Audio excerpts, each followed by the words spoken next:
Disclaimer, ये video मेरी नहीं है, एंटरटेनमेंट के लिए बनाई जा रही है। जिस यूट्यूबर की उस यूट्यूबर का link description. Sir, young master Rin ने आपको एक इनविटेशन भेजा है और बाकी 3 व्यापारियों को भी भेजा है और वो आप सबसे बैंक्वेट में मिलना चाहते हैं। तभी उनमें से एक व्यापारी हैरान होकर कहता है, क्या बैंक्वेट, वो भी यंग मास्टर के साथ? लगता है अब अगला नंबर हम चारों का होने वाला है। लॉर्ड अगस्टस, हमें क्या करना चाहिए? हमें पैसा कमाना है, मरना नहीं है। अरे इतना टेंशन मत लो, मेयर ने पहले ही हमें बोला है कि ये जो भी रेट हम लोग बढ़ा रहे हैं वो कानून के दायरे में ही हो रहा है, और वो जो रिन है मास्टर हमें कुछ भी नहीं बोल सकता, ना ही हमें किसी चीज में मजबूर कर सकता है। इसके अलावा अगर हम चारों लोग मिल के एक साथ रहें तो कोई भी कुछ भी नहीं उखाड़ सकता हम लोगों का। अनाज के दाम व्यापारी ही सेट करते हैं, यहाँ तक कि एम्परर को भी अथॉरिटी नहीं होती है कि वो हमारे काम में इंटरफियर करे, और वो अकेला ड्यूक का सन क्या कर लेगा? अगस्टस की इस बात को सुन के सब लोग चिल्ला के बोलते हैं, बिल्कुल सही बोल रहे हो, हम तुम्हारे साथ हैं। अगर हम लोग इस मौके का फायदा उठाते हैं तो अगले 100 साल तक हमारी फैमिली को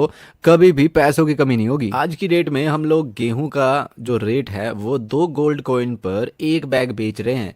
अगर यंग मास्टर ने हमें थोड़ा पुश किया कि रेट कम करो या फिर वो करो, तो हम लोग ऐसा करेंगे कि प्राइस को 5 कॉपर कॉइन तक नीचे कर देंगे। बस वो भी खुश, हम भी खुश। अगर किसी ने भी धोखा देने की बात करी तो उसके इतने टुकड़े करेंगे। अगस्टस अभी अपनी बात पूरी कर रहा होता है, बाकी सब व्यापारी उसको सुन के घबरा के बोलते हैं कि नहीं नहीं नहीं नहीं, ऐसा कुछ नहीं होने वाला, हम लोग सब साथ में हैं, सबका साथ सबका विकास। अगस्टस अपने सेवक को बोलता है कि हम लोगों को कपड़े चेंज करने हैं, हमारे लिए कपड़े प्रोवाइड करो। हम कपड़े चेंज करने के बाद रिन से मिलने उसके बैंक्वेट में जाएंगे। अब सीन शिफ्ट होता है और हमें दिखाया जाता है रिन का मेंशन, जहाँ पे रिन बैठा होता है चेयर पे, और ली बोलती है, यंग मास्टर रिन, थोड़ा वो झपकी सा ले रहा होता है, और तभी एक बंदा आके उन्हें बताता है कि यंग मास्टर रिन, लॉर्ड अगस्टस और अदर आ चुके हैं। तब रिन उस सेवक को हंसते हुए बोलता है कि अच्छा वो आ गए, चलो किचन वालों को बोलो कि खाना बनाना शुरू करे और उन्हें सर्व करे। तो सेवक कहता है ठीक है, मैं समझ गया। उन चारों व्यापारियों की एंट्री होती है और हम लोग देखते हैं कि उन्होंने बिल्कुल फटीचर वाले कपड़े पहने होते हैं और बिल्कुल भिखारी से बने के उनके सामने आते हैं। और रिन ये सोचता है कि अच्छा, तो ये गरीब बनने की कोशिश कर रहे हैं मेरे सामने। बहुत कुछ सीखा है इन लोगों ने फील्ड में रह के। तो रिन कहता है, अरे क्या तुम लोग वही नोबल्स हो जो कि एजलिंग सिटी के अनाज की सप्लाई का कंट्रोल करते हो? तुम लोग इतने बदहाल क्यों लग रहे हो मेरे को? मास्टर रिन, हमने आपके काम को देखा है, आप एक प्रोजेक्ट लगाए हुए हो और उसका बेनिफिट आम जनता को मिल रहा है। हम भी उसमें कंट्रीब्यूट करने वाले थे, उतना अमाउंट पे नहीं कर पाए जितना हमने सोचा था। इसके अलावा हमने ये सोचा कि हम लोग ऐसा करते हैं कि हम लोग जो जनता है उनको कम प्राइस में अपना जो अनाज है वो बेचते हैं, तो हमने यही करना चालू कर दिया। लिन अपने दिमाग में गुस्से में उन्हें देख के सोच रही होती है, कितने घटिया लोग हैं, कैसी चालें चल रहे हैं जिससे कि ये मास्टर रिन को बेवकूफ बना पाए। आपकी बातों से मैं ये जान सकता हूँ कि आप मेरे एफर्ट्स को सपोर्ट करना चाहते हैं, आपने मुझे असिस्ट किया, उसके लिए धन्यवाद। रिन उन सबको बताता है कि आज मैंने आपको जो इनवाइट किया है यहाँ पे वो कुछ अनाज से रिलेटेड ही है। तो उस पे अगस्त कहता है कि मुझे मालूम है मास्टर रिन कि आपके पास अभी फंड बहुत कम है। हम अनाज को 2 सिक्कों में 1 बैग बेच रहे हैं, पर फिर भी हम घाटे में ही जा रहे हैं। अगस्त का साथ देते हुए बाकी व्यापारी भी रोते हुए कहते हैं, हाँ आप सही कह रहे हो अगस्तक। अरे तुम मेरी बात का गलत मतलब निकाल रहे हो, मैं तुम लोगों से ये बोल रहा हूँ कि कल तक एसलिंग सिटी में अनाज के दाम 2 गोल्ड कॉइन नहीं 4 गोल्ड कॉइन पर बैग हो जाना चाहिए। अगस्त चौंकते हुए बोलता है, 4 गोल्ड कॉइन पर बैग?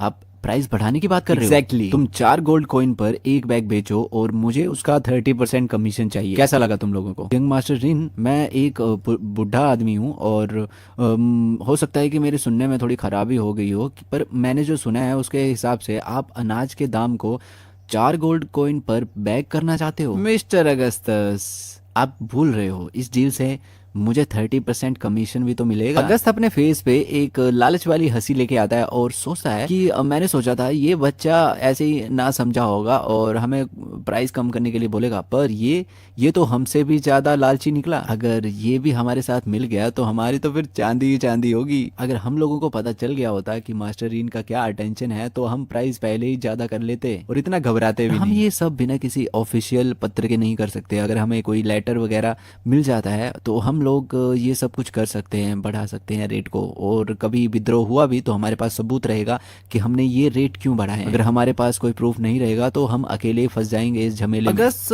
मास्टर रिन को थैंक्स करता है और कहता है कि मास्टर रिन, अब आप हमें ये बताइए कि आपका कब प्लान है कि आप अनाउंसमेंट करेंगे रेट बढ़ाने का। डॉक्यूमेंट को तो मैंने पहले ही फैमिली सील के साथ स्टैम्प कर दिया है, पहले हम लोग खाना खा लेते हैं, उसके बाद हम लोग ये अनाउंसमेंट लगा देंगे। और मैं तुम लोगों को एक बात पहले ही बता दूं, अगर तुम लोग किसी भी प्रकार का मेरे से कुछ धोखा करोगे तो तुम लोगों ने एंड्रिन फैमिली का तो हाल देखा ही होगा, वैसे ही हाल मैं तुम लोगों की फैमिली के साथ करूंगा। इसमें सब लोग व्यापारी मंजूरी देते हैं और कहते हैं कि हम कोई भी ऐसा काम नहीं करेंगे जिससे कि हमें खतरा हो। हम लोग आपके भरोसे को कभी नहीं तोड़ेंगे। अब यहाँ से सीन शिफ्ट होता है और हमें दिखाए जाते हैं चारों व्यापारी एक साथ बैठे होते हैं और डिस्कस कर रहे होते हैं। तो उनमें से एक व्यापारी अगस्त को बोलता है कि हमें सिटी लॉर्ड को इन्फॉर्म करना पड़ेगा, ये जो हमारे पास डील आई है हो सकता है कि वो बौखला जाए। अरे बेवकूफों, क्या तुम लोग पागल हो गए हो क्या तुम लोगों को मालूम नहीं कि ये डील कितनी अच्छी है, और अगर हम लोग ज्यादा बंदों को इसमें शामिल करेंगे तो उतना ही कम प्रॉफिट हम लोग पैदा कर पाएंगे इस डील से। मेरी बात ध्यान से सुनो, ये जो भी अनाज की कीमत की बात है वो हम चारों के बीच में ही रहनी चाहिए। तो इस पे वो चारों व्यापारी साथ में खड़े होते हैं और कहते हैं कि हम चारों हमेशा साथ रहेंगे, हर मुसीबत का सामना साथ में करेंगे और इस डील का फायदा भी हम लोग साथ में लेंगे, यानी कि सबका साथ सबका विकास वाला नारा। अब मेरी बात ध्यान से सुनो, हम लोगों को क्या करना है, जब तक ये अनाउंसमेंट डिक्लेयर नहीं होती तब तक हम लोग ऐसा करते हैं, स्मॉल मर्चेंट जो रहते हैं, छोटे व्यापारी रहते हैं, उनसे अनाज उठा लेते हैं और जब अनाउंसमेंट हो जाएगी तो हम उसी अनाज को 4 गुना हाई रेट पे बेच देंगे। तभी हम लोग एक तेज आवाज सुनते हैं, तुम धोखेबाज, तुमने वादा किया था कि तुम अनाज का प्राइस कम कर दोगे। ये बात आयूरी कर रही होती है रिन को। मुझे मालूम नहीं था कि तुम भी उन बागड़ बिल्लों के साथ मिले हुए हो। लिलिन आयूरी को शांत करते हुए कहती है कि प्लीज शांत हो जाइए सैन, मास्टर रिन ने ये वादा किया है कि वो अनाज का दाम कम करेंगे। ये बंदा उन बागड़ बिल्लों के साथ मिल गया है और तुम कह रही हो कि अनाज का दाम ये कम करवाएगा। तो लिलिन कहती है कि प्लीज रिन पे भरोसा कीजिए, मुझे पता है कि इनके पास कोई ना कोई तरकीब जरूर होगी। आयूरी एक शांत लहजे में कहती है कि यंग मास्टर, क्या आप ही अनाज का दाम बढ़ाने के पीछे हो? ये कोई ऐसी बात नहीं है जिसके लिए तुम्हें इतनी चिंता करनी चाहिए। रिन कहता है अनाज का दाम इतना हाई ज्यादा टाइम तक नहीं रहेगा, ये आधे महीने तक इतना रहेगा, उसके बाद अनाज की जो मार्केट है वो कोलैप्स कर जाएगी। इतना आसान नहीं है ये सब चीजें कह देना, आपको मालूम नहीं है कि ये वर्ड कितना क्रूल है। मैं 200 साल तक ये सब कुछ देख रही हूँ और मैंने कभी ऐसा देखा नहीं है कि पहले अनाज का दाम बढ़ेगा और उसके बाद बिल्कुल से कम हो जाए, वो बढ़ता ही जाता है। मिस सेन, मेरे एक क्वेश्चन का जवाब दीजिए, अगर मैं उनको धमकाता या फिर उन्हें डराता तो वो कितना ही दाम कम कर देते अनाज का? आप सोच सकते हो कितना कर देता? एक सिंगल कॉपर या फिर ज्यादा से ज्यादा 10? अगर ऐसा है भी तो इसका मतलब ये थोड़ी है कि आप अनाज के प्राइस को 4 गोल्ड पर बैग तक पहुंचा दो, फिर ये उम्मीद लगाओ कि व्यापारी रेट को कम करेंगे। वो कभी रेट को कम नहीं करेंगे। अगर आपको मालूम ना हो तो मैं आपको बता दूं कि कुछ फैमिलीज ऐसी हैं जिनके पास एक बैग अनाज का उसके लिए भी पैसा नहीं होता, तो वो कैसे सरवाइव करेंगे? अगर अनाज की कीमत 4 गोल्ड पर बैग तक पहुंचती है तो बहुत सारे लोग जो हैं वो अफोर्ड नहीं कर पाएंगे और वो भूखे ही मर जाएंगे। मुझे इससे मतलब नहीं है, जो बंदा 2 गोल्ड कॉइन दे के अनाज खरीद सकता है वो 4 गोल्ड कॉइन दे के अनाज भी खरीद पाएगा। आयूरी इस पे गुस्सा होकर कहती है, मैं ये सब कुछ जो कर रहा हूँ वो उन बागड़ बिल्लों से कुछ कॉपर्स कॉइन कम करने के लिए नहीं कर रहा हूँ, इसमें वो मजा कहाँ, बल्कि मैं ये सब कुछ कर रहा हूँ उन सबको खाक में मिलाने के लिए। मैं उनसे उनका घर, उनकी फैमिलीज और उनके सब ऐशो आराम छीन लूंगा। अब हमें 7 दिन बाद का सीन दिखाया जाता है जहाँ पे सेलिना और रिन दोनों आपस में मिलके एक डायग्राम में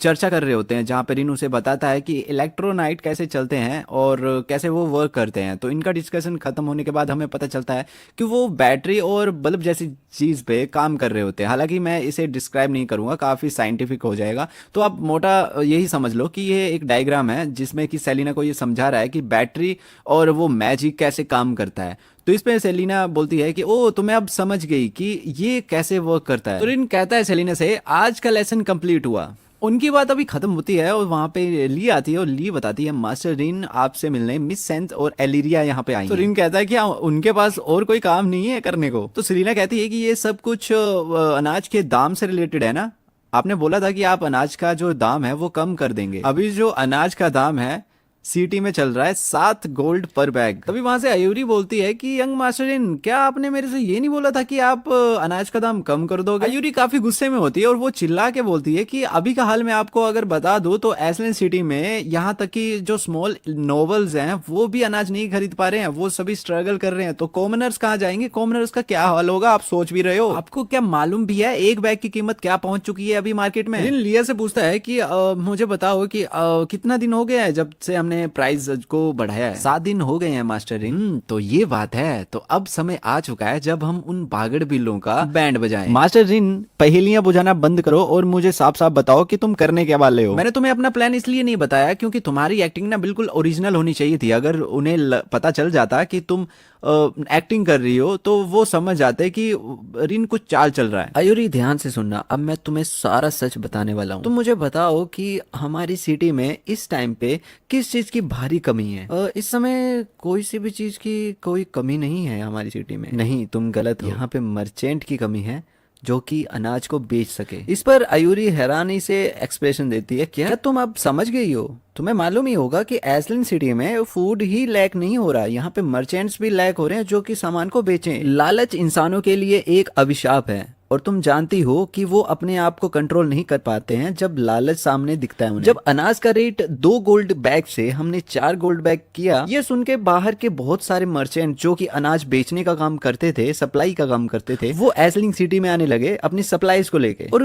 वो देखने लगे कि ये 4 मेजर फैमिली उनका सामान ले रही है और उन्हें भी प्रॉफिट हो रहा है, तो वो ज्यादा से ज्यादा अनाज लेके यहाँ आने लगे। अभी का हाल मैं तुम्हें बता दूं तो हमारी सिटी में इतना अनाज है जितना कि एम्पायर की किसी और सिटी में नहीं है। अगर तुम व्यापारियों को 10,000% प्रॉफिट की डील दे दो तो वो सब चीज भूल जाते हैं, उन्हें बस एक ही बात दिखती है, हम अमीर हो जाएंगे। पर आज ऐसा होगा कि 4 नोबल जो घर हैं वो मिट्टी हो जाएंगे एसलिन सिटी में। जी, इस डॉक्यूमेंट को एसलिन सिटी के हर गली कस्बे पे लगा दो और उन सबसे ये कहना कि चर्च की सैन जो है मिस एरिया, उन्होंने डिसाइड करा है कि वो चर्च के अनाज को जो रिजर्व रहता है उसको गरीबों में देंगे क्योंकि वो मास्टर इनके बिहेवियर से खुश नहीं है। और जो रेट है अनाज का वो रहेगा 1 गोल्ड कॉइन पर बैग। रुको रुको मास्टर रिन, आप मुझे समझ में नहीं आ रहा कि आप इतनी बड़ी जिम्मेवारी मुझे क्यों दे रहे हैं? जब मेरे पास अनाज ही नहीं है तो मैं उसे बेचूंगा कहाँ? एक सेकंड, इतना अनाज तो मेरे पास भी नहीं है। मेरे पास जो अनाज है वो मेरे लोगों के लिए भी पूरा नहीं हो रहा है, वो विंटर कैसे पूरा करेंगे? और आप बोल रहे हो कि मैं उस अनाज को भी बेच दूं? मास्टर, ये जो आपने बोला है ना, ये बिल्कुल करना इम्पॉसिबल है मेरे लिए। जिस फूड की आप बात कर रहे हो वो मेरे एल्वन ट्राइब के लिए है और वो सरवाइव कर पाएंगे उस खाने की वजह से। एलरिया, तुम बहुत नादान हो। अगर मैं तुम्हारी जगह पे होती तो मैं मास्टर रिन की पूरी बात को समझती और उसके बाद जितना भी फूड है वो अपने हाथ में ले लेती जल्दी से, और जितना मर्जी पैसा कमा लेती उससे। हम एल्व्स हैं, हमें पैसों की जरूरत नहीं है, हमें खाने की ज्यादा जरूरत है। मिस सेंट, जो मैं बोल रहा हूँ वैसा कीजिए, मैं यकीन दिलाता हूँ कि आपके पास जगह कम पड़ जाएगी पर अनाज नहीं। लेडी सीलिन, आप बिजर्ट गिल्ड से मिलके इस सिटी को सील कर दो। आप चिंता मत कीजिए, मैं ये सुनिश्चित करूंगी कि सिटी में से कोई एक भी चूहा भाग ना पाए। ओके, तो सब तैयार रहो, अब उन बागड़ बिल्लों का अंत नजदीक है। अब हमें कुछ देर बाद का सीन दिखाया जाता है जहाँ पे ली और रिन साथ में खड़े होते हैं और रिन कुछ देख रहा होता है, कागज देख रहा था, तभी ली कुछ बोलना चाहती है पर बोल नहीं पाती। इस पे रिन उसको देख के बोलता है कि ली, तुम्हें कुछ बोलना है तो बोलो। मास्टर रिन, मैं इस चिंता में हूँ कि अगर जैसे हमने ये चीजें सोची हैं वो वैसे नहीं हुई तो क्या होगा? क्या होगा अगर व्यापारियों ने कुछ और दिन सरवाइव कर लिया और उसी दिनों के बीच में मिस एरलिया का जितना भी अनाज है वो बिक गया तो? देखो, उस पोजीशन में हमारे पास 2 चीजें रहेंगी, एक रहेगा कॉन्स्पिरेंसी और दूसरा रहेगा ओपन कॉन्स्पिरेंसी। तुम कॉन्स्पिरेंसी से छुप तो सकते हो पर तुम ओपन कॉन्स्पिरेंसी से भाग नहीं सकते। बाहर से आए हुए मर्चेंट अपने फायदे के लिए यहाँ पे अपने अनाज को बेचने के लिए आ रहे हैं और वो इतने अंधे हो गए हैं कि वो बस ये चाहते हैं कि उनका अनाज बस बिक जाए। अब सीन शिफ्ट होता है और हमें दिखाया जाता है अगस्त का मेंशन, जहाँ पे सभी व्यापारी जो रहते हैं 4 फैमिली के, वो वहाँ पे बैठे होते हैं और एक व्यापारी जो है वो भाग के आता है। वो कहता है, लॉर्ड अगस्त, बहुत बुरा हुआ है। चर्च ने एक मैसेज पोस्ट किया है जिसमें उसने लिखा है कि ये सारे के सारे बंदों को हेल्प करने के लिए, आम जनता को, उन्होंने डिसाइड किया है कि वो अपने रिजर्व फूड को सेल करेंगे 1 गोल्ड कॉइन पर बैग के हिसाब से। लॉर्ड अगस्त, अब हम क्या करें? शिट, हम तो चर्च के बारे में तो भूल ही गए और हमने इतना सारा अनाज जो 2 गोल्ड कॉइन पर बैग के हिसाब से खरीदा, अब उसका क्या करेंगे हम? इतना मत घबराओ यार, एक चर्च के पास इतना ज्यादा खाना थोड़ी होगा। वो एसलिन सिटी को कितने दिन खिलाएगा? 1 दिन, 4 दिन, कितने दिन खिला पाएंगे वो? अच्छा, एक काम करो, तुम ज्यादा से ज्यादा बंदे इकट्ठा करो और चर्च पे भेजो और वहां के अनाज को खरीद लो। ठीक है, हम ऐसा ही करते हैं। अब हमें अगला सीन को दिखाया जाता है जहाँ पे चर्च के बाहर बहुत सारी भीड़ होती है और भीड़ में से बहुत से बंदे ये बोल रहे थे कि हमें 5 बैग चाहिए, हमें 10 बैग चाहिए, और ऐसे ही ना भीड़ बढ़ती जाती है वहां पे अनाज खरीदने वालों की। इस पे वहां खड़ी सैंत बोलती है कि भीड़ मत इकट्ठा करो, एक लाइन में लग जाओ, यहाँ पे पर्याप्त मात्रा में अनाज है जिससे कि सब लोगों का जितना भी डिमांड है वो सारा का सारा अनाज ले जा सकते हैं। हमारे पोप ने देखा है कि हम लोग फाइनेंशियली डिफिकल्टी से गुजर रहे हैं, तो उन्होंने हमारे लिए 1 लाख बैग खाना भिजवाया है। हालांकि भीड़ में से कई बंदे बोल रहे होते हैं कि मुझे इस बात पे विश्वास नहीं है, आप फटाफट से मेरे को अनाज दे दो। इस पे सैंत बोलती है कि प्लीज एक लाइन में खड़े हो जाओ, तभी तो मैं अनाज दे पाऊंगी। उससे ना क्राउड हैंडल नहीं हो पा रही होती है, तभी एक अचानक से तेज आवाज वहां पे गूंजती है, एवरीवन बिहेव योरसेल्फ। कुछ सैनिक सैंत के पास आते हैं और वो बोलते हैं कि पोप ने जो खाना भेजा है वो यहाँ पे आ चुका है और हम उसे लेके यहाँ पे आ रहे हैं। ये पहला बैच है जो कि आज सुबह ही पहुंचा है और इसके बाद नेक्स्ट टीम जो रहेगी वो और भी खाना लेके आएगी एसलिंग सिटी। सैनिक की ये बात सुन के सैन जो है वो थोड़ा घबरा रही होती है बट बाहर झलकने नहीं देती। वो कहती है ठीक है मैं समझ गई, और वो सोचती है कि मास्टर रिन कुछ ज्यादा ही इसमें ना सीन ऐड कर रहे हैं। एक्चुअली में ये खाना जो है वो ना आप समझ पा रहे हो, ये सिर्फ इनको दिखाने के लिए कि पोप भेज रहा है, बट एक्चुअली में ये लिमिटेड ही खाना है जो कि चर्च के पास रिजर्व है। और जो भी लोग अनाज खरीदने के लिए आए हैं उनमें से व्यापारियों के बंदे भी हैं, तो जब उन्हें पता चलेगा कि भाई इनके पास तो अनाज का कमी नहीं है तो वो भी डरेंगे। इसके बाद हम सैंत को देखते हैं, वो ये सोच रही होती है कि अगर असली पोप को पता चलेगा ना कि मैं क्या क्या कर रहा हूँ उनका नाम यूज करके, तो वो मेरे को छोड़ेंगे नहीं। और यहाँ पे हमें दिखाया जाता है कि कुछ लोग अनाज की बोरियों को लेके आ रहे होते हैं, जिन्हें देख के भीड़ के ज्यादातर बंदे कहते हैं अरे ये तो खाना आ रहा है, अनाज आ रहा है, हम बच जाएंगे। अब अनाज को आते हुए देख के बाहर से जो व्यापारी आए होते हैं जिनका अभी स्टॉक उनके पास पड़ा होता है, जो कि इसी उम्मीद में अभी रुके होते हैं कि अभी तक तो स्कीम चली रही है 2 गोल्ड कॉइन वाली, तो 7 गोल्ड कॉइन वाली, तो उसी में वो अपना खाना बेचेंगे। तो यहाँ पे होता क्या है कि उनके तोते उड़ जाते हैं जब ये देखते हैं कि ऑलरेडी 7 का प्राइस चल रहा है और चर्च खुल के बैठ गया है एक गोल्ड कॉइन पे। तो जो व्यापारी यहाँ पे आए होते हैं वो कहते हैं कि उनमें से एक बंदा कहता है कि जब मैंने ये खरीदा था तो मुझे ये 60 सिल्वर कॉइन का पड़ा था, उसके बाद मैं यहाँ पे आया हूँ इस शहर में, यहाँ पे रहने पीने खाने का खर्चा डाल के ये मेरे को ज्यादा एक सोने के सिक्के से ऊपर ही पड़ा। ठीक है, अब अगर मैं इसे बेचूंगा भी 70-80 सिल्वर कॉइन में बेचूंगा तो भी मेरे को 10 या 15 सिल्वर कॉइन का प्रॉफिट तो हो ही जाएगा। अगर मैं और देर करूंगा तो मैं इससे लॉस में चला जाऊंगा। अभी मेरे को 10 या 20 सिल्वर कॉइन तो बन रहे हैं। तो ये कहता है कि मुझे ये अपनी जो अनाज है वो फटाफट से बेच देना पड़ेगा, अगर मैं नहीं बेचूंगा तो मैं लॉस में जाऊंगा। और यही मोरल ऑफ द स्टोरी है जो रिन करना चाहता था, क्योंकि अभी के टाइम में बाहर के जितने बंदे आए हैं ना उन्होंने अनाज तो सस्ते में खरीदा है बट वो ये एंसलिंग सिटी में महंगे में बेचना चाहते हैं, तभी वो अभी बेच नहीं रहे थे, उन्होंने स्टॉक होल्ड करके रखा हुआ था। बट अब वो होल्ड करना उनके लिए मुसीबत बन गया है, तो ज्यादातर व्यापारी अब यही कर रहे हैं कि अपने अनाज को कम दामों में बेचना शुरू कर देंगे। और एक व्यापारी ने ये काम शुरू भी कर दिया, उसने बोला है कि अनाज सेल के लिए अनाज है, इस साल का ताजा अनाज है और मैं 95 सिल्वर कॉइन पे 1 बैग देने वाला हूँ। देखते देखते उसके पास भीड़ जमा हो जाती है और सब लोग बोलते हैं मुझे 10 बैग चाहिए, मुझे 6 बैग चाहिए, मुझे 5 बैग चाहिए, और उसका धंधा चलने शुरू हो जाता है। अब उसको देख के अदर व्यापारी जो होते हैं वो बोलते हैं देखो इसने 95 में सेल लगा दी, तो वो भी अपनी सेल चालू कर देते हैं, वो 90 सिल्वर कॉइन में ही 1 बैग को देने चालू कर देते हैं। फिर एक और व्यापारी आता है वो 85 सिल्वर कॉइन पे बेचता है, एक और व्यापारी आता है वो 80 में बेचना है, और ऐसे ही कर करके अनाज का जो रेट है वो डिक्रीज होता जाता है। ये सारा सीन ली और रिन देख रहे होते हैं। ली रिन की तारीफ करते हुए कहती है कि आपने जैसा कहा था मास्टर रिन वैसा ही हो रहा है यहाँ पे। और हम देख पाते हैं बैकग्राउंड में अभी तक अनाज का जो रेट है वो कम होता जाता है, अभी 75 पे पहुंच गया। ली देखो ये होता है ह्यूमन नेचर, अगर तुम बेचने में देरी करोगे, 1 सेकंड की भी देरी करोगे तो तुम्हें लॉस होना शुरू हो जाएगा। अब व्यापारी को पता लग गया है कि अब रेट कम होते जाएंगे, तो वो अपना अनाज फटाफट से बेच रहे हैं ताकि कम से कम नुकसान हो। ली रिन से कहती है कि अभी जैसा चल रहा है मास्टर रिन, अगर वैसा ही चलता रहा तो पुराना वाला जो रेट है वहां तक ये पहुंचा ही देंगे, 50 सिल्वर पर बैग। इसके बाद डैम प्रोजेक्ट भी टाइम पे खत्म हो सकता है। 50 सिल्वर। ली तुम मर्चेंट्स को अंडर एस्टिमेट कर रही हो। जब अगस्त और उसके लोग अनाज बेचना शुरू करेंगे ना, वो होगा एंशिएंट सिटी का सबसे कम रेट अनाज का। मास्टर रिन क्या अगस्त और उसके लोग बाकी जो बाहर के मर्चेंट है वैसे ही अपना अनाज बेच सकते हैं? उन्होंने तो 2 गोल्ड कॉइन 1 बैग का दे के अनाज को खरीदा है, वो इतने आसानी से इतने कम रेट में नहीं बेचेंगे। जब वो वैनकिट में आए थे तो मैंने उनको देखा था ध्यान से, वो चारों के चारों एक साथ थे और वो लगता है कि एक साथ कुछ ना कुछ प्लान बना के बाहर निकलने की कोशिश तो जरूर जरूर करेंगे। रिन बोलता है ली से कि तुम उन बंदों को कुछ ज्यादा ही सीरियसली ले रही हो। जब बात प्रॉफिट की आई तो कोई भी बिना लड़े नहीं रह पाता। अनाज के दाम पहले ही गिर चुके हैं एजलिंग सिटी में। अब हम लोग आगे बढ़ते हैं और सेंथ को पूछते हैं कि कैसा चल रहा है वहां पे कामकाज। अगस्त उन बाहर के व्यापारियों ने अनाज के दाम इतने गिरा दिए हैं कि तुम सोच भी नहीं सकते। अभी मौजूदा रेट जो चल रहे हैं अनाज के वो 75 सिल्वर कॉइन है पर बैग। क्या बकवास कर रहे हो तुम, ये कब हुआ? हालांकि अगस्त जो है वो अपने दिमाग में सोच रहा होता है और एक एक कड़ी को जोड़ के उसे समझ में आता है कि ये सारा का सारा प्लान जो है वो नए लोड का है। और वो कहता है कि वो बहुत बुरा इंसान है और वो हमारी फैमिलीज को डिस्ट्रॉय करने के इरादे से हमें इस डील में घसीट ले गए आया है। अगस्त की ये बात सुन के वाकई तीनों बागड़ बिल्लियों की हालत खराब हो जाती है और वो पूछते हैं कि अगस्त क्या हुआ है, हमें भी बताओ। फिर वो वही थ्योरी देने लगता है जो कि मैंने आपको पहले ही बताई है कि पहले उसने रेट को बढ़ा दिया, उसके बाद बाहर के जो मर्चेंट्स थे, व्यापारी थे, वो इस शहर में आने लगे और उसके बाद उसने प्राइस डाउन करवा दिया और उनका स्टॉक तो उनके पास ही था तो उनको मजबूरी में वो बेचना ही पड़ा। जैसा कि हमें रिन ने बताया था कि कैसा जाने वाला है उसका प्लान, एग्जैक्टली वही प्लान इसने जान लिया था रिन का। तो अगस्त काफी सोचने के बाद अपने साथियों को बताता है कि देखो अभी मौजूदा हालात में ऐसे है कि जितना भी अनाज सिटी में है वो कुछ महीनों के लिए उन लोगों के लिए पर्याप्त मात्रा में, भरपूर मात्रा में वो खा सकते हैं, पर उसके बाद अनाज की फिर से कमी चालू हो जाएगी और हमारे पास जो अनाज पड़ा हुआ है वो अगर हम बेचें वो हमारे पास ही रहेगा, हम उसे सिक्योर करेंगे अपने भंडार में और जब अनाज की कमी होगी तो हम उसे बेचेंगे दुगना दाम पे। अगर हम सब लोग आज साथ में खड़े होते हैं, अनाज को नहीं बेचते हैं, तो हम लोग अपना जो पैसा है वो हम वापस ला सकते हैं और हम चारों में से किसी एक ने भी अनाज बेच दिया तो हम बाकी सब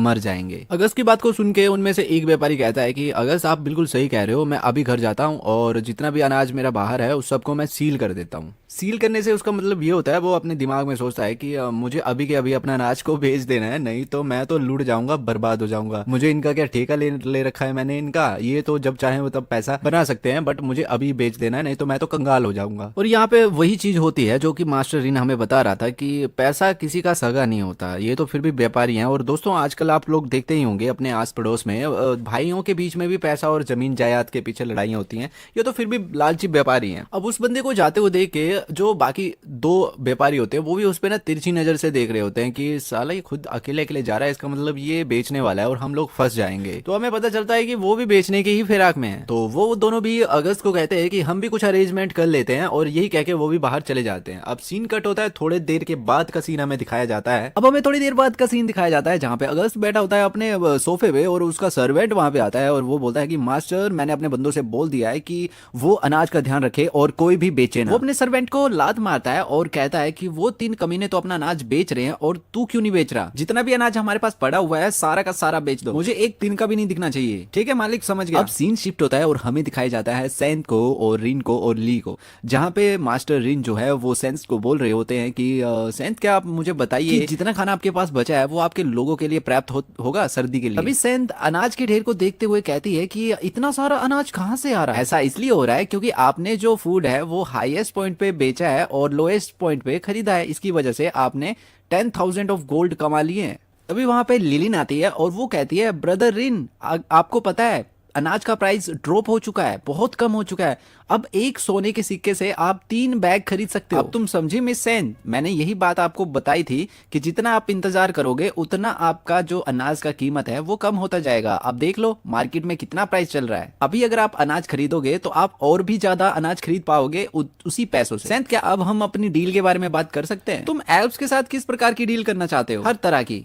क्या हर तरह की? हाँ आपने बिल्कुल सही सुना। मुझे मालूम है कि आपका एल्वन कम्युनिटीज जो है वो कपड़ा, फूड, हाउस और ट्रांसपोर्टेशन का बिजनेस संभालते हैं। अब छोटी चीज से लेके जैसे खाने से लेके बड़े जो लैंड होते हैं उसमें जो भी जरूरत चीज होती है आपको वो सब चीजें चाहिए होती है, उनकी आपको जरूरत होती है, तो क्यों ना हम एक अच्छे प्राइस में उसे नेगोशिएट करें। ये तो सच में एक बहुत बड़ी डील है और मैं ये अकेले डिसीजन नहीं ले सकती, इसके लिए आपको हमारी क्वीन से बात करनी पड़ेगी। इसमें कोई हैरानी की बात नहीं है, आप बस मेरी अपॉइंटमेंट फिक्स कर दीजिए क्वीन के साथ, जब भी आपको टाइम लगे हम वहां चले जाएंगे। अब इनकी जो मीटिंग रहती है, जो भी डील करनी होती है, उसकी बातचीत इनकी हो जाती है और सेंथ वहां से निकल रही होती है और वो अपनी सबऑर्डिनेट को कहती है कि इस लेटर को क्वीन के पास दे देना। वहां बैठ सोच रहा होता है कि अब इस फ्रूट क्राइसिस के बाद हमारे सिटी के जो नोबल्स हैं वो ज्यादा दिन तक कोई स्कीम नहीं पैदा करेंगे, कोई विद्रोह वाली कोई षड्यंत्र नहीं रचेंगे। जादूगरों का गिल्ड अब मेरे कंट्रोल में आ गया है और चर्च भी मेरे कंट्रोल में आ जाएगा कुछ दिनों में। सिटी लॉर्ड जो एड्रिक है उसके पास अभी भी 2 ट्रम्प कार्ड है उसके हाथ में, एक तो है आर्मी और दूसरा है टैक्सेस। जब तक मैं आर्मी के ऊपर कंट्रोल नहीं कर लेता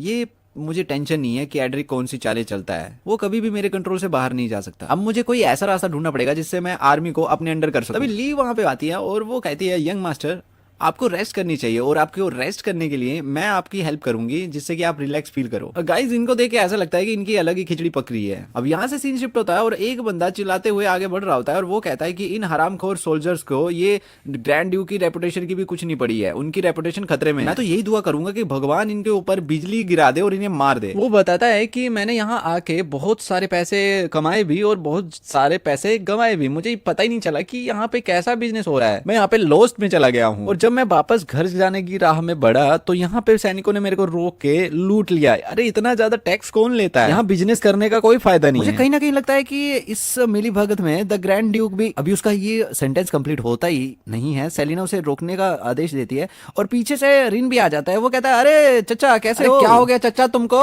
काहे मुंह उतरा हुआ है तुम्हारा। सॉरी गाइस यहाँ पे सेलिना नहीं यहाँ पे सैंत होती है। बुढ़वा तुम कौन हो? अरे चचा मैं वो हूँ जो तुम्हारे साथ बिजनेस करना चाहता हूँ। अगले सीन में हमें दिखाया जाता है कि एक घोड़ा गाड़ी लिलिन उसे गाइड करते हुए आगे चल रही होती है सिटी के गेट तक। तो गेट के जो पहरेदार होते हैं वो उन्हें रुकने का आदेश देते हैं और पूछते हैं कि इस कैरेज में आखिर है क्या। सोल्जर मैं आइसलैंड सिटी की एक सिटीजन हूँ, इस कैरेज में तरह तरह का सामान है जो कि ट्रांसपोर्ट हो रहा है एल्प्स के पास। हम ये देखना चाहते हैं कि क्या वो भी हमारे साथ बिजनेस करना चाहेंगे। अच्छा तो तुम बिजनेस करती हो, क्या तुम एक मर्चेंट हो? सैनिक जाओ और कैरेज को सर्च करो। सैनिक कैरेज को सर्च करते हैं और वो उन जार को काफी हिलाते हैं और उनको खोल भी देते हैं। तो वो लिलिन मना भी करती है उनसे कि ऐसा मत करो, अगर जार टूट गया तो मैं सामान कैसे ट्रांसपोर्ट करूंगी। भाई बोलता है बॉस हमने सब चेक कर लिया है, इसमें कोई खराबी नहीं है, अब हम क्या करें। उस पे बॉस का रिप्लाई आता है इससे टोल कलेक्ट कर लो रूल के हिसाब से, तुम टोल पे कर दो और तुम फिर जा सकती हो। आप सैनिकों ने मेरा सामान को तोड़ दिया और फिर आप मेरे से कस्टम ड्यूटीज भी मांग रहे हो। लड़की अपने टैक्स को दे और जा, अगर नहीं देगी तो लौट जा वापस। तो घोड़ा गाड़ी के अंदर जो बंदा बैठा होता है या फिर बंदी बैठी होती है उसकी आवाज आती है कि लिली इन्हें पैसा दे दो। उस आवाज को सुनने के बाद वो रिप्लाई देती है ठीक है मैं दे देती हूँ और वो एक सिक्का निकाल के सैनिक को देने लगती है। इस पे सैनिक हंसते हुए कहता है कि क्या तुम्हें पता नहीं मास्टर इन ने टैक्सेस को बढ़ा दिया है, अब एक सिक्के की जगह पे 5 सिक्के लगेंगे। सैनिक कहता है कि पैसा दो ये नहीं तो यहाँ से दफा हो जाओ। मुझे ये मालूम नहीं गाइज कि जितने भी एक्सीडेंट होते हैं ना वो लिलिन के साथ ही क्यों होते हैं। पहले फूड क्राइसिस पे भी हुआ, उससे पहले उसका बाप से भी पिटी, पता नहीं ये हर जगह क्यों फंस जाती है। तो इस पे लिलिन कहती है कि मेरे कैरेज में जितना भी सामान है उसकी पूरे की कीमत 3 सिल्वर कॉइन है और तुम मेरे से 5 सिल्वर कॉइन मांग रहे हो। लिलिन अपने दिमाग में सोच रही होती है कि कितने बेवकूफ इंसान है, ये मेरे भाई का नाम बदनाम कर रहे हैं। ब्रदर रिन ने कभी भी ऐसा कोई फरमान जारी नहीं किया है कि उन्होंने टैक्स बढ़ा दिया। लिलिन पैसा देते देते यही सोचती है कि एक बार जब रिन भाई को पता चलेगा तब मैं देखूंगी इन लोगों की शक्लें कैसे उतरती हैं और इनको कैसे सबक सिखाते हैं। अब सीन चेंज होता है और हमें एक कैरेज को दिखाया जाता है जिसमें कि सैंत और अंदर वो ही व्यापारी और अपना रिन बैठा होता है। रिन अपनी बुराई चालू कर देता है वहां कैरेज के अंदर। वो बोलता है कि मास्टर रिन जो है वो बहुत घटिया इंसान है, देखा नहीं तुमने कैसे इसने टैक्स बढ़ा दिए। मास्टर रिन की बुराई को सुनते हुए वो व्यापारी बोलता है सर प्लीज रिस्पेक्टफुल बोलिए, ऐसा मत बोलिए क्योंकि हमारे एंशिएंट सिटी में वो सबसे महत्वपूर्ण इंसान है और बहुत जरूरी भी है, तो उनके प्रति ऐसे अभद्र भाषा का प्रयोग ना करें। दोस्तों फिर से मेरे से गलती होगी, जो कैरेज चला रहा है ना वो लिलिन ही चला रही है। वो जब कैरेज के अंदर से आवाज आती है वो एक्चुअली में रिन की ही होती है। तो मास्टर रिन उसे बोलता है कि क्या तुमने ऑब्जर्व नहीं किया जब हम लोग गेट से बाहर निकल रहे थे तो सैनिकों ने खुद बोला कि मास्टर रिन ने ही टैक्स को बढ़ा दिया है और तुम हो कि तुम उस बंदे को दोष नहीं दे के सैनिकों को दोष दे रहे हो।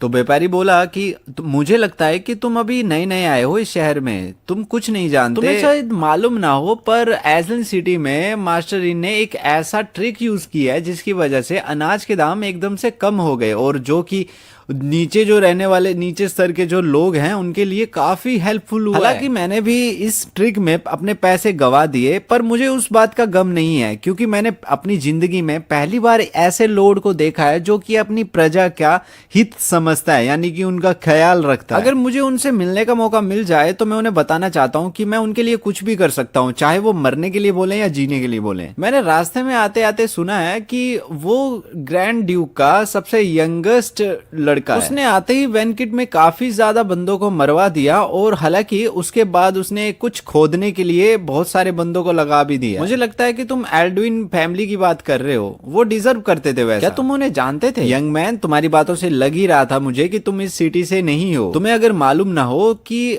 यहाँ पे कोई सा भी ऐसा मर्चेंट नहीं था जो एस्लिंग सिटी में जो कि एल्ड्विन के बारे में नहीं जानता हो। साधारण लोग यही समझते थे कि एल्ड्विन फैमिली ने जितना भी पैसा कमाया है वो कैसीनो से कमाया है, पर ये बात सच नहीं है। तो तुम कुछ जानते हो उसके बारे में? वो व्यापारी आजू बाजू देखता है कि कोई सुन ना रहो। अरे गैरेज में तुम्हें कौन सुन रहा है? तो उसके बाद वो बताता है उनका असली बिजनेस था ह्यूमन ट्रैफिकिंग का। क्या बोल रहे हो आप? गाइज, आप लोगों से मैं एक सच्ची बात शेयर कर रहा हूँ। जब भी डबिंग करते टाइम ये लाइन आती है कि क्या बोल रहे हो, क्या हुआ है, तब मुझे सीआईडी के मीम्स पता नहीं क्यों याद आ जाते हैं और कभी कभी लगता है कि गलती से मैं वही डब ना। गाइस, आप लोगों को मालूम ही होगा एडिटिंग करने में और वॉइस ओवर करने में बहुत टाइम लगता है, बहुत मेहनत का काम है। तो वीडियो को लाइक जरूर कर देना और वीडियो पसंद आती है तो शेयर भी कर देना अपने दोस्तों के साथ भी, जिन्हें भी मांगा या फिर एक्सप्लेनेशन वीडियोस देखने का शौक है या फिर अच्छा लगता है स्टोरीज टेलिंग का।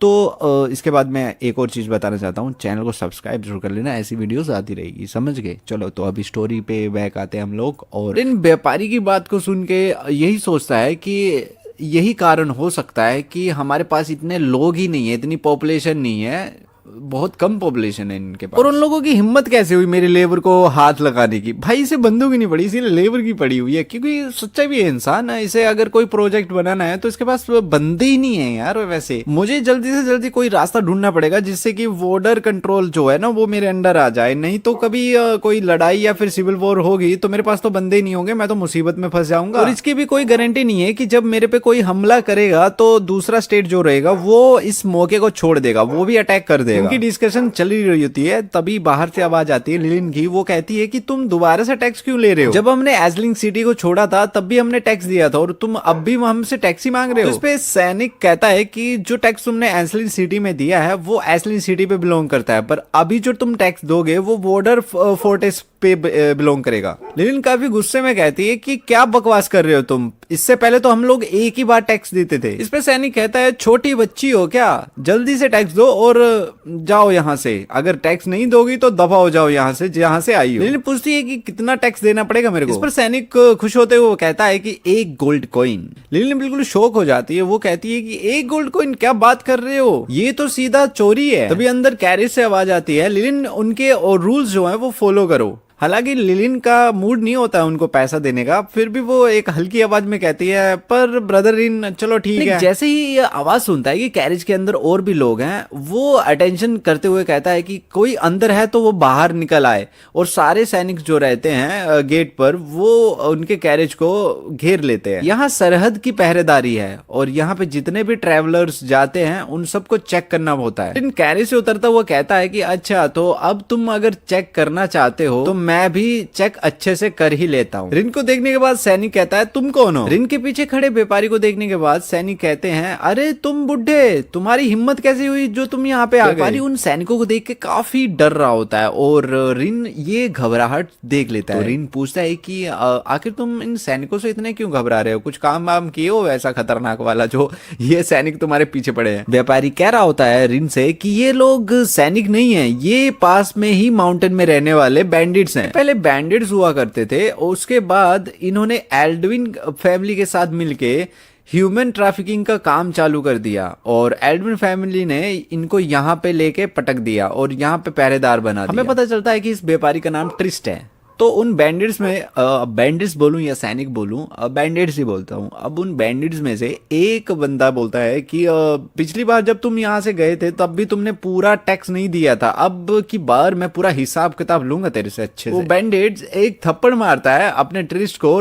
थप्पड़ मारते टाइम वो कहता है कि अगर इस बार तुमने पैसा नहीं दिया तो हम तुम्हें कहीं भी आने जाने लायक नहीं छोड़ेंगे। तो इस पे ट्रिस्ट कहता है कि क्या बकवास कर रहे हो, जब मैं इस रास्ते से आया था तो मैंने पूरा का पूरा टैक्स दिया था। एक बंदा बोलता है कि हमें तो मालूम ही नहीं चलता, अगर तुम कैरेज पे चुपचाप बैठे रहते तो हम तुम्हें कुछ गोल्ड कॉइन में बाहर जाने देते, पर अब जब तुम बाहर आ गए हो तो सोने की मुर्गी हमारे हाथ लग गई है। अब मैं तुझे विदा करने के 5 गोल्ड कॉइन लूंगा। तो इनकी बातों के बीच में रिन भी बोल बोलता है कि यार ये तो हद ही है, तुम लोगों के टैक्स तो कुछ ज्यादा ही बढ़ रहे हैं डे बाय डे। वो वेंडेट्स पूछता है रिन से कि तुम कहाँ से आ रहे हो। अब वो पूछ ही रहा होता है, तभी उसकी नजर मिलती है लिन के साथ, आई मीन ली के साथ, और ली पे वो फिदा हो जाता है। वो सोचता है कि क्या कितनी खूबसूरत लड़कियां भी हैं एस्लिन सिटी में। तभी बीच में ट्रिस्ट बोलता है कि तुम्हें 5 गोल्ड कॉइन चाहिए ना, ठीक है मैं तुम्हें वो दे दूंगा, और अब हमें प्लीज जाने दो, क्योंकि यहाँ से ना तुम बातें बढ़ा ही रहे हो और कुछ नहीं है, तुम्हें पैसे चाहिए मैं दे रहा हूँ, हमें जाने दो। व्यापारी उसे पैसों की थैली देता है और वो बंदा कहता है कि जैसा मैंने सोचा था, तुम बहुत ईमानदार हो बुड्ढे। तभी उस बंदे की नीयत बदल जाती है, वो पैसों की थैली फेंक देता है और वो ली के ऊपर झपट्टा मारता है। वो कहता है कि अरे ब्यूटीफुल लेडी तुम कहाँ जा रही हो। बैंडिट का हाथ ली के ओर बढ़ रहा होता है, हालांकि रिन उस हाथ को पकड़ लेता है उस बैंडिट के,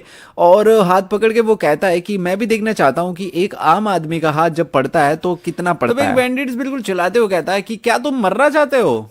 वो हथियार लेके आगे बढ़ रहा होता है रिन की तरफ, पर वो अचानक से एकदम से स्टन हो जाता है, क्योंकि उसका गला जो है वो ली ने कब काटा होता है उसे खुद मालूम नहीं होता। वो चुपचाप खड़ा होता है, उसका गला काट के एकदम से ना स्टाइल में खड़ी हो जाती है, और बाकी के बैंडिट्स यही देख के कंफ्यूज होते हैं कि इसने कब इसका गला काटा। सब लोग बिल्कुल शॉक होते हैं उसकी स्पीड को देख। रिन उसे कमांड देता है कि इन सब बैंडिट्स को मार दो और अन्य सैनिक दल को बुला लो यहाँ पे पहरेदारी के लिए। हालांकि ली का वो किलिंग वाला सीन देख के लिन की भी हालत खराब होती है, वो भी डर रही होती है। ली बिल्कुल कूल अंदाज में कहती है यस मास्टर राइन, जैसे आप हमें दिखाया जाता है कि कैसे वो बैंडिट्स भाग रहे होते हैं और कह रहे होते हैं बचाओ बचाओ, यहाँ एक खूनी आ चुका है। और हमें बैक में दिखाया जाता है ली को, जो कि बिल्कुल शांत तरीके से शैडो में खड़ी होती है। वो सब लोग भाग रहे होते हैं, हालांकि ली उनकी स्पीड को आराम से कैच कर लेती है और बारी बारी से एक एक को काट देती है, और एक काफी कूल लुक उसका हमें दिखाया जाता है, जहां पे उसका ब्लेड से लाइटनिंग चल रही होती है। वाकई में यार रिन काफी किस्मत वाला है, मेड भी इतनी गजब की मिली है ना, क्या ही बोलूं। रिन उन बंदों के स्टैट्स देख रहा होता है और वो कहता है कि ये लोग सच्ची में एक सोल्जर थे।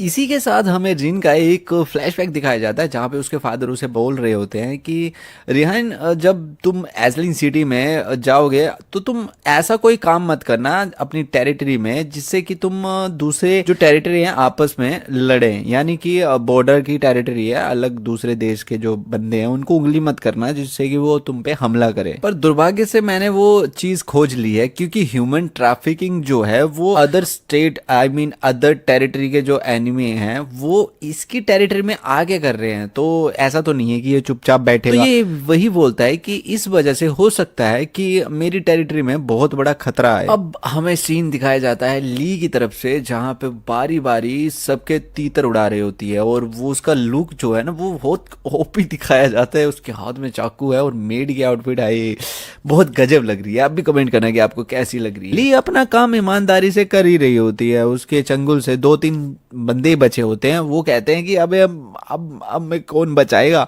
तभी एक भारी आवाज, चिल्लाती हुई आवाज में, एक अटेंशन वाली आवाज में एक बंदा बोलता है, किसकी हिम्मत हो गई जो बॉर्डर पे कोहराम मचाए हुए। बैंडिट्स पीछे मुड़ते हैं और उसको देखते हैं, फिर कहते हैं जनरल काइजर इज कमिंग। अरे बढ़िया बढ़िया, बच गए, अब तो हम बच गए, जनरल काइजर तो हमें बचा ही लेंगे। तो क्या तुम लोग वो हो जो इतनी मुसीबत खड़ी कर रहे हो। इन उस बंदे का स्टैट्स देखता है और वो कहता है कि ये इस बंदे के अंदर वफादारी तो नाम की चीज ही नहीं है, पर इसका टैलेंट ओपी है। इन उससे पूछता है कि क्या तुम काइजर हो होकर फैमिली से, और तुम्हारा एक भाई भी है जो प्रीजिया टेरिटरी में काम कर रहा है, तुम कौन हो और मेरे भाई के बारे में कैसे जानते हो। मैं इसलिए जानता हूँ क्योंकि प्रीजिया एडगर मेरी बड़ी बहन है। इसका मतलब तुम मास्टर राइन हो, तुम ग्रैंड ड्यूक के लड़के हो। जो बैंडिट्स पीछे बैठे होते हैं सुन रहे होते हैं, जब उन्हें पता चलता है वो कहते हैं भाई खत्म है, अब स्टोरी खत्म है हमारी। उसी बीच हमें काइजर का एक फ्लैशबैक दिखाया जाता है जिसमें कि वो एक लेटर की बात करता है जो कि उसके भाई ने उसे भेजा होता है, जिसमें लिखा होता है कि मास्टर राइन बहुत जल्दी एस्लिन सिटी में आने वाले हैं, तो तुम जब भी उनसे मिलो या फिर तुम्हें जब भी पता चले कि वो आ चुके हैं, तुम्हें उनकी सेफ्टी का ध्यान रखना है। अब हमें 1 महीना पहले का फ्लैशबैक भी दिखाया जाता है काइजर का ही, उसकी याद होती है जिसमें कि वो लॉर्ड के साथ बैठा, सिटी लॉर्ड के साथ बैठा होता है,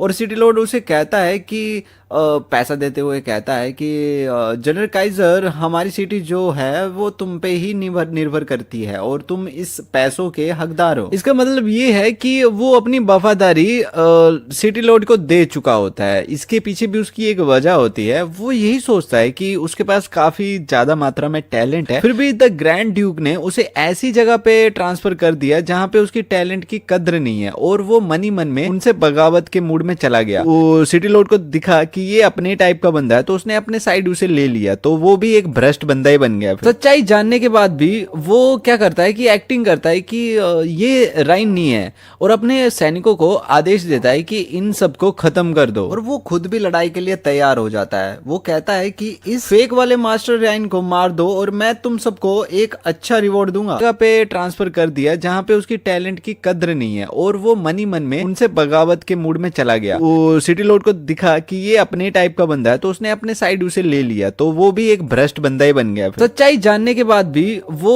क्या करता है कि एक्टिंग करता है कि ये राइन नहीं है और अपने सैनिकों को आदेश देता है कि इन सबको खत्म कर दो और वो खुद भी लड़ाई के लिए तैयार हो जाता है। वो कहता है कि इस फेक वाले मास्टर राइन को मार दो और मैं तुम सबको एक अच्छा रिवॉर्ड दूंगा। क्या तुम अंधे हो गए हो काइजर होकर? इसे तुम्हारा विद्रोह माना जाएगा। हालांकि बैंडेड्स जो रहते हैं, उसके सैनिक जो रहते हैं, वो उसे मना करते हैं कि जनरल रहने दो, अगर ये सही में राइन निकल गया तो हमारी तो लंका लग जाएगी और आपकी फैमिली भी खत्म कर दी जाएगी। अपने सैनिकों की बात को ना मानते हुए काइजर बिल्कुल गुस्से में होके बोलता है कि क्या तुम भूल गए हो, इस बंदे ने असली जो ड्यूक का लड़का है उसको ब्लैकमेल कर दिया है और अभी हमारी बॉर्डर पे खड़े होके हमें चुनौती दे रहा है, इसे तो खत्म होना ही पड़ेगा। क्या तुम लोगों को पता भी है इस बंदे ने क्या किया है? इसने एल्डविन फैमिली को वाइप आउट कर दिया है और 4 बड़े मेजर फैमिली के नॉवेल्स को भी हरा दिया है। तुम लोग शायद जानते नहीं हो लेकिन ये जो एरिया है वो वेस्टर्न मोस्ट पार्ट का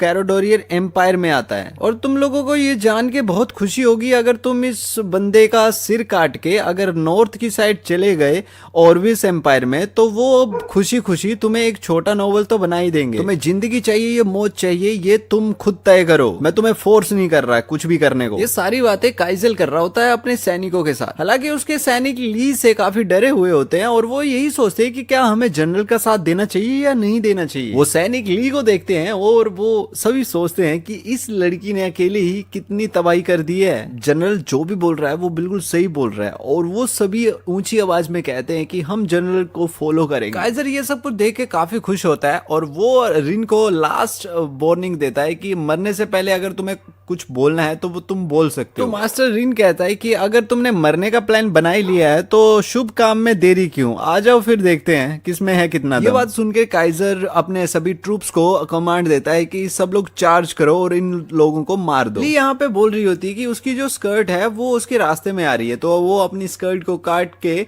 आगे बढ़ती है सीधा हमला करने की तरफ, जहां पे हमें दिखाया जाता है कि ली बिल्कुल ओपी तरीके से सबको मार रही होती है पूरा असैसिन टाइप में और एक बंदा जो होता है उनमें से एक सैनिक होता है वो बिल्कुल नजदीक पहुंच जाता है रिन को मारने के लिए, लेकिन ली यहाँ पे अपना चाकू फेंक देती है और जिससे कि वो डायरेक्ट हिट से मर जाता है। काइजर अभी भी तुम्हारे पास एक लास्ट चांस है, बच्चों वाली हरकतें छोड़ दो। इस पर काइजर कहता है कि इन सबको मार दो, छोड़ो मत किसी को भी। जो भी मिस्टर रिन को मारेगा उसे 1000 गोल्ड कॉइन मिलेंगे। जो भी सैनिक अभी जिंदा होते हैं वो कहते हैं ये गोल्ड तो मेरा है और वो सब लोग किल करने के हिसाब से सब लोग अग्रेसिव हो गए, आगे बढ़ते हैं मिस्टर रिन को मारने के लिए। एक टकला आदमी पीछे से ली पर अटैक करता है पर ली उसे देख लेती है और उसे एक झटके में खत्म कर देती है। वो सभी सैनिक जादूगर को बुलाने लगते हैं कि जादूगर तुम कहाँ मर गए हो, इस लड़की को हमारे लिए मार दो। जादूगर वहीं पे प्रकट हो जाता है और काइजर उसे कहता है कि जल्दी से उस लड़की को मारो, आइस एरो फेंको।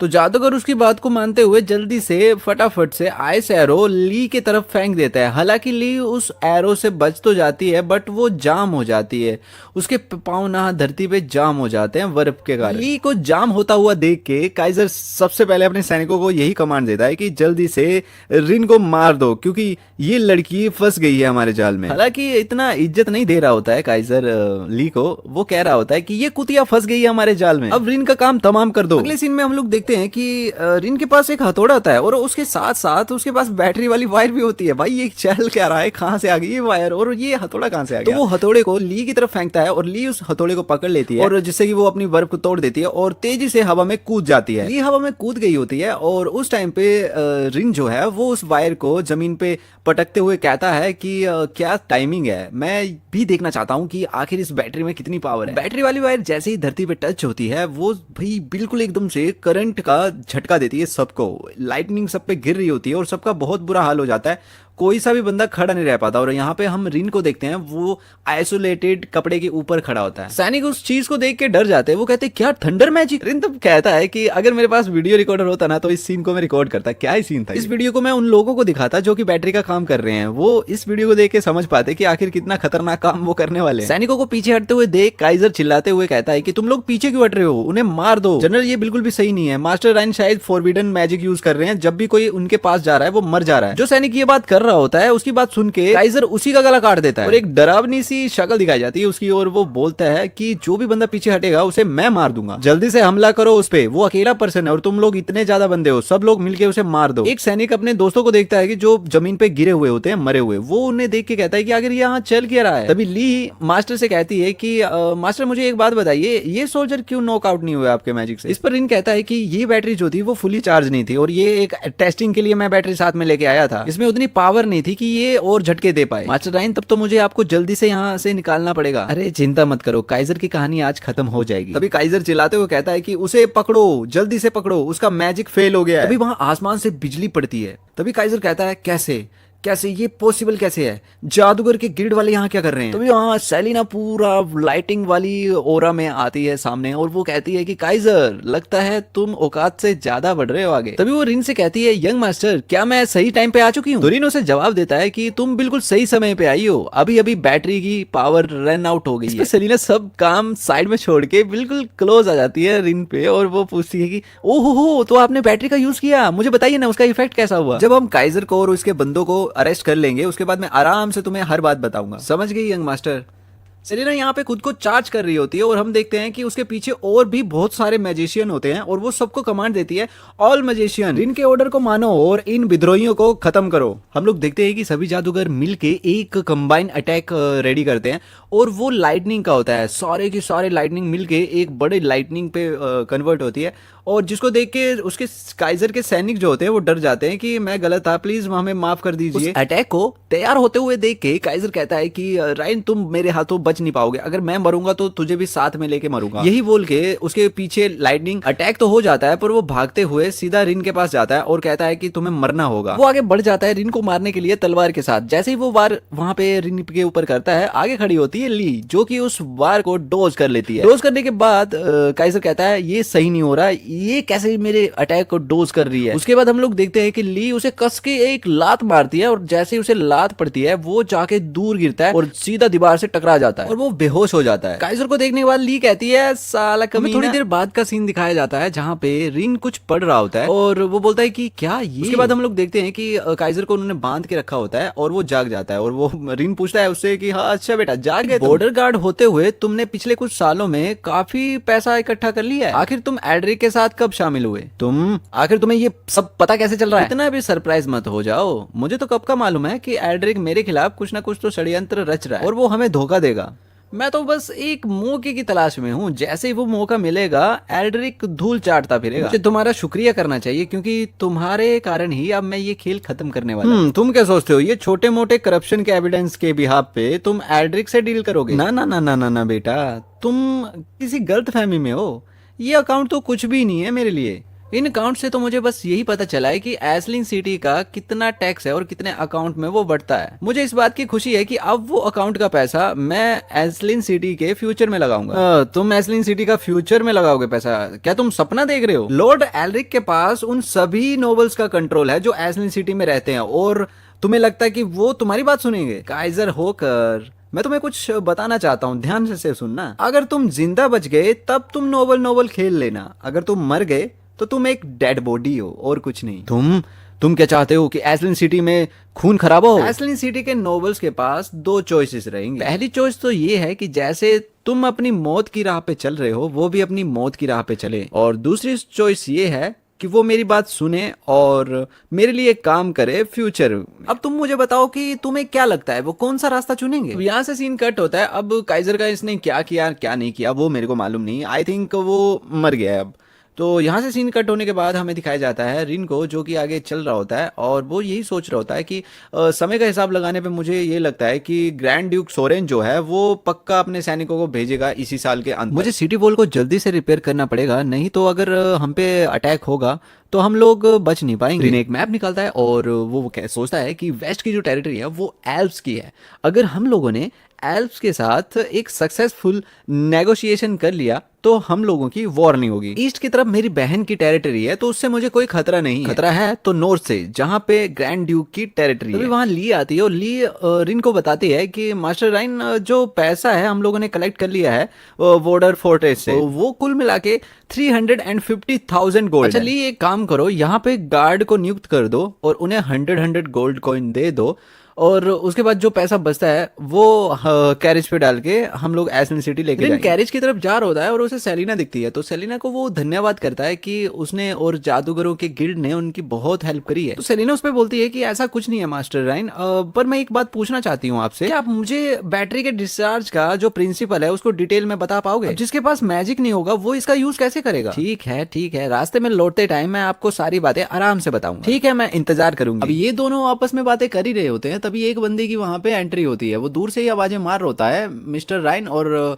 प्रेसिडेंट सेलिना को, और ये और कोई नहीं होता, ये होता है विजार्ड गिल्ड का मास्टर यानी कि मेलकम। आखिर चल क्या रहा है? जो भी बोलना है जल्दी बको। रे मास्टर राइन, सिटी लॉर्ड एल्ड्रिक ने विद्रोह चालू कर दिया है और उसने पूरी सिटी में कब्जा कर लिया। क्या बक रहे हो? ओ तो आखिरकार एल्ड्रिक तूने अपनी औकात दिखाई दी। यंग मास्टर, अब हम क्या करेंगे? बॉर्डर गार्ड से निपटने के लिए मैं तो सारे के सारे मैजिशियन को अपने साथ लेके आ गई। वहाँ एसलिन सिटी में तो हमारा कोई भी ऐसा बंदा नहीं है जो हमारा अंदर से साथ दे। यहाँ पे हमारा एमसी थोड़ा डेविल स्माइल देता है और फिर कहता है कि चिंता मत करो मिस सेलिना। रिन यहाँ पे बोलता है कि जिस पल से एल्ड्रिक ने सिटी पे विद्रोह किया है उसी वक्त वो हार चुका है। अगले सीन में हमें दिखाया जाता है कि रिन जो है वो सिटी के गेट के बाहर खड़ा होता है और वो एल्ड्रिक को आवाज दे रहा होता है। एल्ड्रिक उसे ऊपर से देख के मुस्कुरा रहा होता है और कहता है, ओहो तो ये मास्टर राइन आए हैं, स्वागत करो इनका। जनाब, आज आपका आना एसलिन सिटी में कैसे हो गया? एल्ड्रिक, मैं ये जानने में बहुत इच्छुक हूँ कि तुमने आखिर मेरे फादर को धोखा क्यों दिया? अच्छा, तो तुम ये जानना चाहते हो? ये सब इसलिए हो रहा है क्योंकि उन्होंने मुझे इस यूजलेस जगह पे फेंक दिया। मैंने और तुम्हारे पिता ने साथ में फोर्स को ज्वाइन किया था और हम लोगों ने ये तय किया था कि हम लोग एक ऐसा एम्पायर बनाएंगे जो सब सही होगा। और फिर जब तुम्हारा पिता एक ग्रैंड लीडर बन गया तो उसने मुझे वो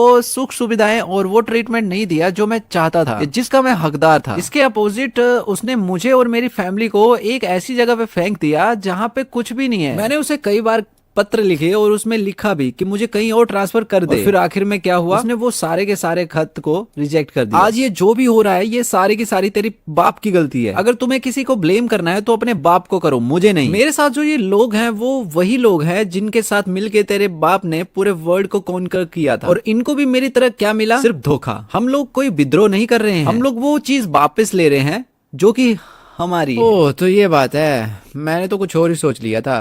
मैंने सोचा था कि तुम कोई नोवल रीजन दोगे, पर ये तो तुम लोगों की अपनी इच्छा पूर्ति विद्रोह है। मैं तुम लोगों को आखिरी मौका दे रहा हूँ, अगर तुम लोगों को जिंदा रहना है तो सिटी को छोड़ के सरेंडर कर दो जल्दी से। और अगले 3 दिनों में मैं वैसे भी ये दीवार तोड़ के अंदर आ ही जाऊंगा, तो उस समय पे मुझे ब्लेम मत करना। क्या 3 दिन में? मास्टर क्या तुम पागल हो गए हो क्या? तुम्हें पता भी है एसलिन सिटी को तुम बस 3 दिन में इसकी दीवारों को तोड़ के अंदर आओगे? वाह मास्टर राइन, तुम तो पक्के पागल हो गए हो ये बात सुन के। क्या बात है, मूर्ख लोग बस बातें करते हैं, उनसे कुछ भी नहीं होता। मास्टर राइन, अगर तुम इतने कॉन्फिडेंट हो तो क्या तुम मेरे साथ एक शर्त लगाओगे? कैसी शर्त? अगर तुम अगले 3 दिन में ये दीवारें तोड़ के अंदर नहीं आ पाए तो तुम्हें खुद को मेरे हवाले करना पड़ेगा। क्या हो जब मैं ये दीवारें तोड़ के अंदर आ गया तो?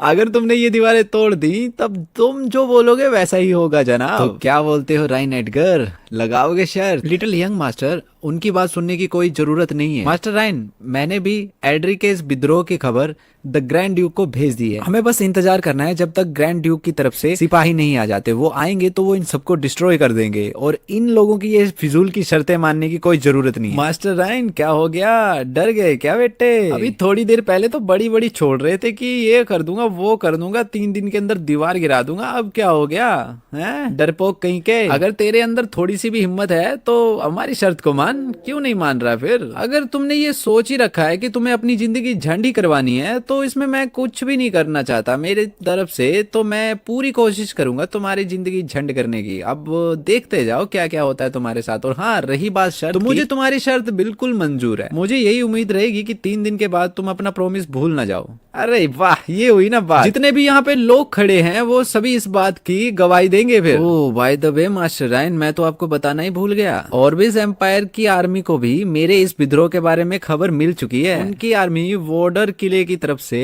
अगले 10 दिनों में तो पहुंच ही जाएगी यहाँ पे। ओ मास्टर इन, अपना ध्यान रखना, कहीं तुम पकड़े ना जाओ दुश्मनों के हाथों। अब यहाँ से सीन कट होता है और हमें नेक्स्ट सीन में दिखाया जाता है एक टेंट को जिसके अंदर रिन बैठा होता है और कुछ लिख रहा होता है। सेलिना यंग मास्टर को बोलती है कि जो वॉल्स हैं वो काफी मजबूत हैं और हमारी जो मौजूदा स्ट्रेंथ है उसके बिहाफ पे मैं बता रही हूँ कि हम लोग उन दीवारों को नहीं तोड़ पाएंगे। तो वहां पे खड़ा एक सैनिक कहता है कि मास्टर राइन, आप हमारे साथ यहाँ से निकल चलिए और जब ग्रैंड ड्यूक की आर्मी आएगी तब हम यहाँ पे पहुंचेंगे और एस्लिन सिटी पे अटैक करेंगे। तब रिन बोलता है कि चिंता मत करो, एस्लिन सिटी की दीवारें अगले 3 दिन में गिर जाएंगी। मेरी असली चिंता की वजह है ऑर्बिस एम्पायर। क्या तुमने लकड़ियां जमा करवा दी हैं? मास्टर राइन, मैंने आपके अकॉर्डिंग जितना आपने बोला था रिक्वायरमेंट थी उतनी लकड़ियां जमा करवा दी हैं और हमने एक लेक भी ढूंढ ली है जैसे कि आपने हमसे पूछा था। सेलिना, जैसे मैं कहता हूँ वैसा करना, तुम जादूगरों को लेके जाओ और लेक पर आइस मैजिक कर दो। इस बात का जरूर से ध्यान रखना कि झील का जो टेम्परेचर है वो 0 डिग्री तक चल जाए। मास्टर रिन, मैं ये जानने में बहुत इच्छुक हूँ कि क्या ये सारी चीजें एस्लिन सिटी की वॉल्स को तोड़ पाएंगी? चिंता मत करो सेलिना, एस्लिन सिटी की जो दीवारें हैं वो लास्ट के तीसरे दिन टूट जाएगी। सीन शिफ्ट होता है अगले मोमेंट पे जहाँ पे हम लोग देखते हैं कि रिन कुछ सैनिकों के साथ वहाँ पे चार्ज कर रहा होता है और सैनिक आगे अटैक करने की मुद्रा पे जा रहे होते हैं, पर इनके हाथों में इनके हाथों में लकड़ियां हैं। ये तीरों से बचते हुए दीवार के पास जाते हैं और